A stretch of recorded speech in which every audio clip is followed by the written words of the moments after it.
નમસ્કાર, આંગણવાડી કાર્યકર અને તેડાગર બહેનો, સ્વાગત છે તમારું આપણે આ યુટ્યુબ ચેનલ જેનું નામ છે જ્ઞાન યાત્રા. તો આ રાજ્યમાં આંગણવાડી કાર્યકરો અને તેડાગર બહેનોને છેલ્લા 4 મહિનાથી જે માનદ વેતન છે તે ન ચૂકવાતા કર્મચારીઓ જે છે તે હવે લડાયક મૂડમાં આવી ગયા છે.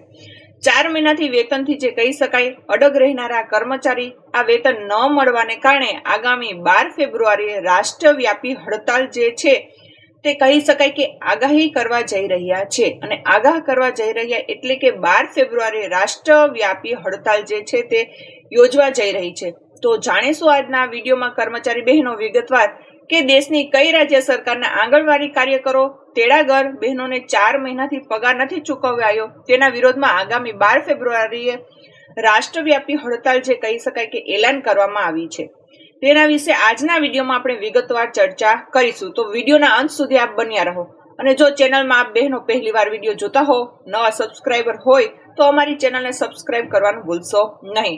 તો વાત કરીશું હરિયાણાની કે જ્યાં મંડીમાં આંગણવાડી કાર્યકરો તેડાગર બહેનોને 4 મહિનાથી પગાર ન મળવાના વિરોધમાં 12 ફેબ્રુઆરીએ રાષ્ટ્રવ્યાપી હડતાલનું એલાન કરવામાં આવ્યું છે. તો ગત મંગળવારે CITU મંડી જિલ્લા સમિતિ બેઠક કોમરેડ તારાચંદ ભવનમાં જિલ્લા પ્રમુખ ભૂપેન્દ્રસિંહની અધ્યક્ષતામાં મળી હતી, જેમાં 12 ફેબ્રુઆરીએ દેશવ્યાપી હડતાલ અને હિમાચલ પ્રદેશમાં એમ્બ્યુલન્સના કામદારો દ્વારા 5 દિવસની હડતાલ માટે રણનીતિ ઘડવામાં આવી હતી. આ બેઠકમાં મહાસચિવ રાજેન્દ્ર શર્મા, ગોપેન્દ્ર શર્મા, પ્રવીણ કુમાર સુમિત, કુમાર ધનંજય, મણિરામ, બિમલા શર્મા, અંજુલા ગોદાવરી વગેરે જેવા યુનિયનો અધિકારીઓ હાજર રહ્યા હતા. બેઠકમાં એવું બહાર પાડવામાં આવ્યું હતું કે CITU અને અન્ય રાષ્ટ્રીય ટ્રેડ યુનિયનો એટલે કે CTUI દ્વારા કેન્દ્ર સરકાર દ્વારા શ્રમ કાયદાનો જે 4 બહાર પડ્યા છે તેના વિરોધમાં અને મનરેગા સંબંધિત કાયદામાં ફેરફારના વિરોધમાં 12 ફેબ્રુઆરીએ દેશવ્યાપી હડતાલનું એલાન આપવામાં આવ્યું હતું. દરમિયાન હિમાચલ પ્રદેશમાં 108 અને 102 એમ્બ્યુલન્સ કામદારોની માંગણીઓ ન સ્વીકારવામાં આવવાના વિરોધમાં 12 ફેબ્રુઆરીએ સવારથી લઈ સાંજના 5 વાગ્યા સુધી હડતાલ રાખવામાં આવશે. આ સમય દરમિયાન જિલ્લા સ્તરે વિરોધ પ્રદર્શનો અને દેખાવો કરવામાં આવશે.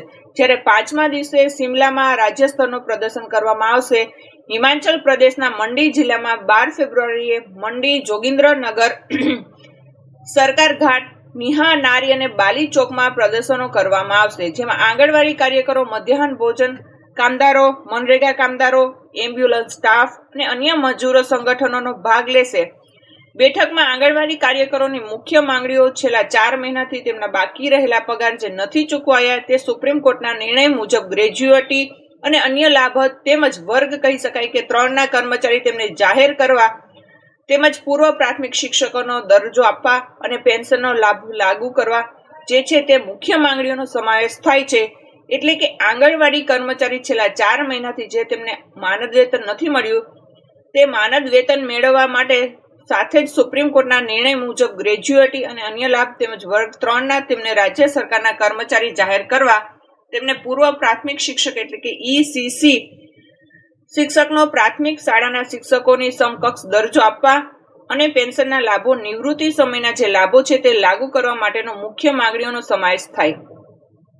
માંગણીઓમાં હરિયાણાની જેમ મધ્યાહન ભોજન કામદારોની ચૂકવણી 10 ને બદલે 12 મહિનાનો પગાર, છટણી પર પ્રતિબંધ, શાળા દીઠ 2 કામદારોની નિમણૂક, તમામ પ્રકારની રજા આપવા અને મર્જ કરેલી શાળાઓના કામદારોને અન્ય શાળામાં અથવા વિભાગોમાં સમાવેશ થશે. વધુમાં મંડી મ્યુનિસિપલ કોર્પોરેશન અને સુંદરનગર, નેર ચોક અને અન્ય મ્યુનિસિપલ કાઉન્સિલિંગ વિસ્તારોમાં શેરી વિક્રેતાઓની સમસ્યાનો ઉકેલ લાવવા અને મંડીમાં બાયપાસ પર શેરી વિક્રેતાઓને મોકલવાની ઝુંબેશનો વિરોધ કરવાનો નિર્ણય લેવામાં આવ્યો હતો. બેઠકમાં આઉટસોર્સ અને સ્થળાંતરિત કામદારોને સંગઠિત કરવાને પ્રાથમિકતા આપવા પર પણ સંમતિ દર્શાવવામાં આવી હતી. એનું પણ નક્કી કરવામાં આવ્યું હતું કે આગામી 8 માર્ચ આંતરરાષ્ટ્રીય મહિલા દિવસ પર મહિલા કામદારો અધિકારો અને આર્થિક માંગણીઓને ઉજાગર કરવા માટે મહિલા સમિતિ સાથે સંયુક્ત કાર્યક્રમોનું આયોજન પણ કરવામાં આવશે. આમ હિમાચલ પ્રદેશમાં જે છે કહી શકાય મંડીમાં આંગણવાડી કાર્યકરો જે મુખ્ય માંગણીઓ છે જે કે સુપ્રીમ કોર્ટના ચુકાદા મુજબ ગ્રેજ્યુએટી અને અન્ય લાભ વર્ગ 3ના કર્મચારી જાહેર કરવા, પૂર્વ પ્રાથમિક શિક્ષક એટલે કે ECC શિક્ષક જ કહી શકાય દરજ્જો અને સાથે જે પેન્શન સહિતના અન્ય નિવૃત્તિના લાભોને લઈ અને વગેરે જેવી માંગણી લઈ અને જે છે તે આગામી 12 ફેબ્રુઆરીએ દેશવ્યાપી હડતાલનું જે છે તે CTUI દ્વારા આહ્વાન કરવામાં આવ્યું છે. જોવાનું એ રહેશે કે બજેટમાં સુવા કર્મચારીઓ માટે કેન્દ્ર સરકાર 1 ફેબ્રુઆરીએ 2026 રવિવારના રોજ જાહેરાત કરી આ હડતાલને મોકૂફ રાખવામાં સરકાર સફળ થાય છે કે પછી દર વખતની જેમ આ વખતે બજેટમાં જે છે તે સરકાર દ્વારા આ બહેનોને નિરાશા, આ કર્મચારીઓને નિરાશા આપવામાં આવે છે અને આ 12 ફેબ્રુઆરી જે આંદોલન છે તે દેશવ્યાપી તે વધુ ઉગ્ર અને ભડકાઉ બને છે કે નહીં એ તો સમજતા જ બતાવશે. જય હિન્દ, જય ભારત.